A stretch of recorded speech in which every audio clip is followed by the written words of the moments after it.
I love that you mentioned that word, community, right?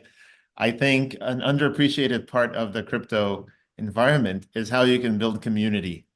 And I know my company, I come from a background of building community software, and now I started building community coins here at Mira, right? We're building awareness, we're building all these things.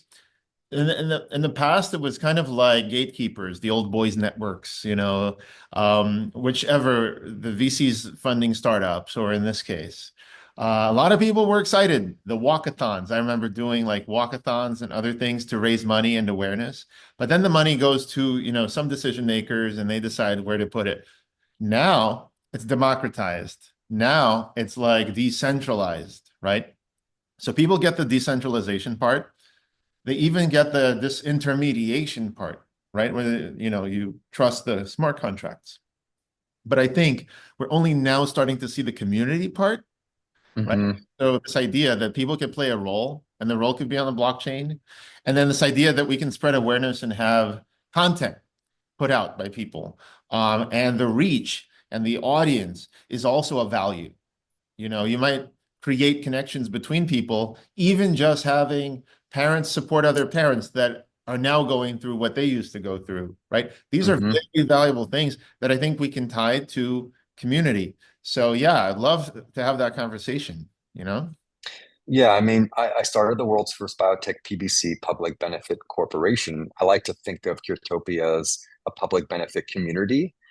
If you want to just reuse those same initials, I'm informally creating this new this new use of those of that acronym. But yeah, I think community is key, and we think about community medicines one day, and that the ownership of that medicine can be fractionalized, and when patient communities are contributing to the data that gets you to an approval, all along the way, their contributions are being recognized. So I think yeah, community can be sort of a slogan a bit and can be used performatively. But again, what's different in the way that I've come into crypto is that I started in biotech. I started actually with community building as part of Perlara was really a massive community building exercise. So coming into crypto, I can bring this community with me, but I have to onboard it to crypto. And then as you're pointing out, crypto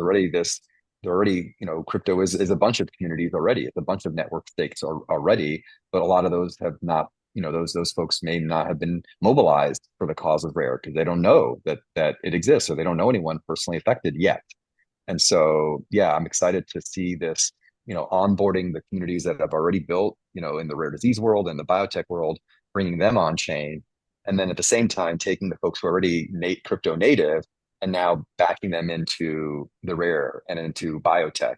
And hopefully it's going to be this amazing mixing of communities that actually right now have never really talked to each other.